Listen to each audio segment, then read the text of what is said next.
தமிழ்நாட்டின் முதலமைச்சர் திராவிட நாயகர் நமது திராவிட மாடல் ஆட்சியில் அனைத்து துறைகளிலும்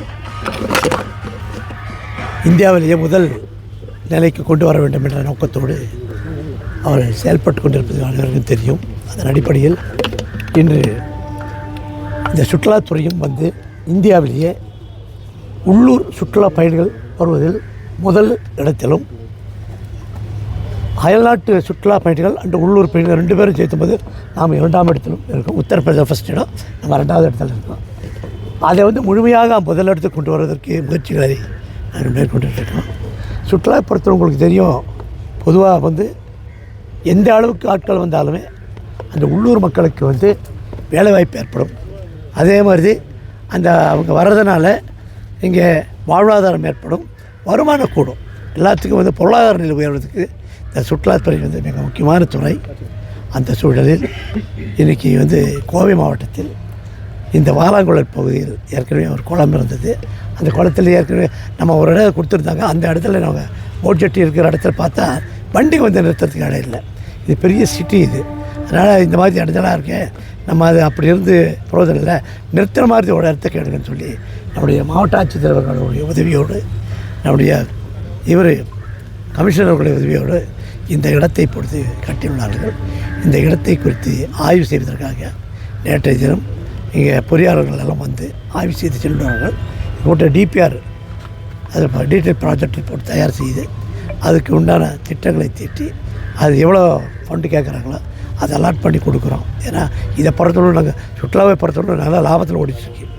அது நாங்கள் நம்ம விவரம் வந்த மேலே அதிகமான லாபத்தில் ஓடுது. முதலமைச்சர் வந்த பின்னால் அதிகமான லாபத்துக்கு போயிட்டுருக்கு. ஒன்று பின்னால் அதனால் இப்போ போய் இன்கம் டேக்ஸ் கட்டினா, ஏன்னா ஜாதி வந்தால் நாங்கள் இன்கம் டேக்ஸ் கட்டணும்.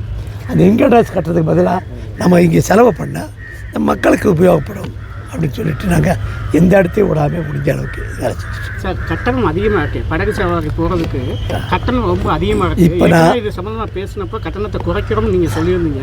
இது வரைக்கும் குறைக்கல, இனிமையாவது இல்லை. இப்போ தான் நம்ம இப்போ புது இடம் எடுத்திருக்கோம். நான் அதை கொடுத்து ஆய்வு செய்து என்ன பண்ணணும் செய்யணும். சரி, இப்போ குறிச்சி குளத்தில் ஏதாவது படகு சேவைக்கு வாய்ப்பு இருக்கா? நீங்கள் வந்து இந்த காலத்துக்கு தகுந்த மாதிரி கேட்கணும் கட்டணத்தை. அந்த மாதிரி எல்லா கட்டணமே ஏறிட்டுருக்கு. வரதே இல்லையே போகிறதுக்கு யாருமே இடம் இல்லை, வந்து நிற்கிறதுக்கு இடம் இல்லை, போகிறதுக்கு நல்லா வசதி பண்ணி கொடுத்து, இங்கே ஒரு ரெஸ்டாரண்ட் பண்ணி கொடுத்து வர்றவங்களுக்கு அவங்களுக்கு வந்து உட்காரதுக்கு எல்லாம் ஒரு இடம் பண்ணி கொடுத்து வாகனம் நிறுத்தி ஏற்பாடு செஞ்சு நீட்டாக பண்ணணுன்னு வைங்க. அந்த மாதிரி இருக்கும்போது ஜனங்களை அதாவது எந்த அளவுக்கு ஆட்களை வர வைக்க முடியுமோ அந்த அளவு வர வைக்கிறது தான் நம்ம சுற்றுலா. குறிச்சி குளத்தில் படகு சேவை விடுறதுக்கு வாய்ப்பு இருக்கா? நான் போய் பார்க்குறேன். இப்போ தான் சொன்னார், நம்ம வேறவங்க சொன்னாங்க, கட்சிக்காரர்கள் சொன்னாங்க. இப்போ நான் போயிட்டு பார்த்துட்டு அதுக்கு நான் சொல்கிறேன். குறிச்சி தமிழ்நாட்டில் இனி திமுக இருக்குன்னு சொல்லி பிரதமர் சொல்லியிருக்காரு. அதை எப்படி பார்க்குறீங்க? பிரதமர் மோடி சொல்லியிருக்காரு. இது முதலமைச்சர் கேட்க வேண்டிய கேள்வி என்கிட்ட கேட்குறேன். திமுக இருக்குமா இல்லையாந்து மக்களுக்கு தெரியும். உங்களுக்கு நான் ஒன்றும் சொல்ல வேண்டியதில்லை. மக்களுக்கு இது இருக்குமா இல்லை அது இது பிஜேபி இருக்காதா தமிழ்நாட்டில், இதுக்கு திமுக இருக்காதுன்னு உங்களுக்கு தெரியும். நீலகிரி தொகுதியில் வந்து திமுக ஜெயிக்குமா மறுபடியும்?